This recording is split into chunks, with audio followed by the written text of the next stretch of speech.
વડોદરાના ગોરવામાં બાપ્પાની ભવ્ય આગમન યાત્રા કૈલાસધામ ચા વિઘ્નહર્તા ટ્રસ્ટના 34મા ગણેશ મહોત્સવનો શુભારંભ. વડોદરા શહેરના પશ્ચિમ વિસ્તારમાં આવેલા ગોરવા ખાતે ગણેશ મહોત્સવને લઈને ભક્તોમાં ભારે ઉત્સાહ જોવા મળી રહ્યો છે. કૈલાસધામ ચા વિઘ્નહર્તા ચેરિટેબલ ટ્રસ્ટ, જેની સ્થાપના વર્ષ 1993માં થઈ હતી, તેના 34મા ગૌરવશાળી વર્ષમાં પ્રવેશ નિમિત્તે ગણેશ મહોત્સવ 2026નું ભવ્ય આયોજન કરવામાં આવ્યું છે. આ અંતર્ગત આજે 22 ઓગસ્ટ શનિવારના રોજ સાંજે 6 વાગે બાપ્પાની ભવ્ય આગમન શોભાયાત્રા યોજાશે. શોભાયાત્રાનો પ્રારંભ ઇલોરા પાર્ક ડોમિનોઝથી થશે અને ત્યાંથી સુભાનપુરા દશામાના 4 રસ્તા થઈ કૈલાસધામ સોસાયટી ગોરવા ખાતે યાત્રા પૂર્ણ થશે. આગમન યાત્રાને લઈને ગણેશ ભક્તોમાં વિશેષ ઉત્સાહ જોવા મળી રહ્યો છે. સમગ્ર માર્ગ પર ભક્તિ અને ઉત્સવનો માહોલ જોવા મળશે. ટ્રસ્ટના પ્રમુખ ઉદય કારટે, વોર્ડ નંબર 9ના યુવા કાઉન્સિલર શ્રી રંગ રાજેશ આયરે તેમજ ટ્રસ્ટના પદાધિકારીઓ દ્વારા શહેરના તમામ ગણેશ ભક્તોને પરિવાર સાથે આ શ્રદ્ધામય આગમન યાત્રામાં જોડાવા માટે હાર્દિક આમંત્રણ પાઠવવામાં આવ્યું છે.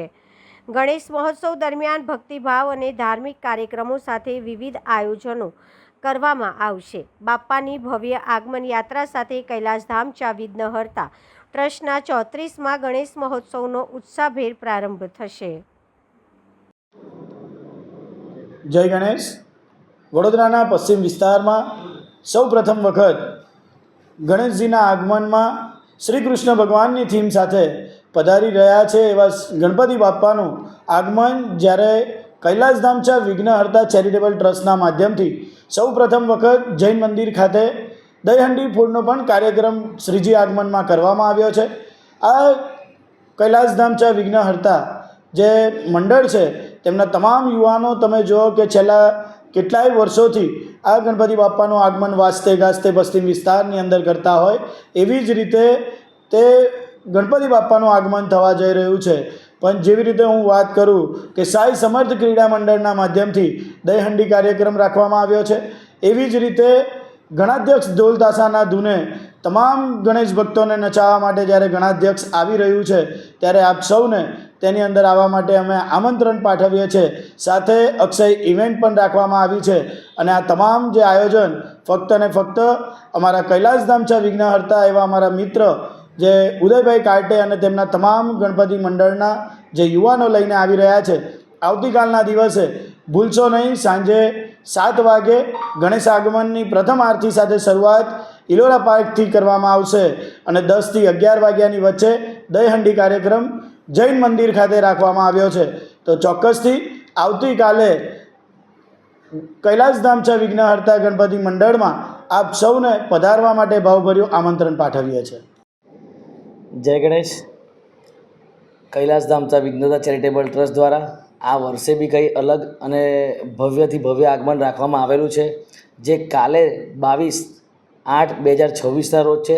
સાંજે 7 કલાકે આપણું આગમન સ્ટાર્ટ થશે, જેનો રૂટ રહેશે ઇલોરા પાર્ક ડોમિનોઝથી, જ્યાં આપણી પહેલાં આરતી થશે. એના પછી આપણે 10 થી 11ની વચ્ચે શ્રી સાઈ સમર્થ ક્રીડા મંડળ દ્વારા ત્યાં મટકી ફોડનો પ્રોગ્રામ રાખવામાં આવેલો છે, જે આપણા ગુજરાતમાં સૌ પ્રથમ વખત કોઈ આગમનમાં રાખવામાં આવેલું છે. ત્યારે જ્યારે આપણા જોડે આપણું સાઉન્ડ એવું ડીજે સ્પાઈડર એકોસ્ટિક રહેશે અને અક્ષર ઇવેન્ટ દ્વારા ભવ્યથી ભવ્ય આતિશબાજી થશે અને ગણાધ્યક્ષના ઢોલ તાશાના માધ્યમથી બધા ભક્તોને એક શું મેસેજ આપવા માંગી ગયા? બસ બધા જ ભાવિ ભક્તો એક મોટી સંખ્યામાં જોડાઓ અને આગમનનો લાભ લો અને બાપ્પાની એક ઝલક મેળવો. એ અમે કેવા પ્રકારની આ વખતે ગણપતિ બાપ્પાની પ્રતિમા ચોઈસ કરી છે? આ વખતે ગણપતિ જોડે આપણા શ્રી કૃષ્ણ ભગવાન પધારી રહ્યા છે, ત્યારે એટલા જ માટે આપણે ખાસ કરીને આકર્ષણમાં આપણે મટકી ફોડનો પ્રોગ્રામ રાખવામાં આવેલો છે. જી, આપનું નામ? ઉદયભાઈ કાટે.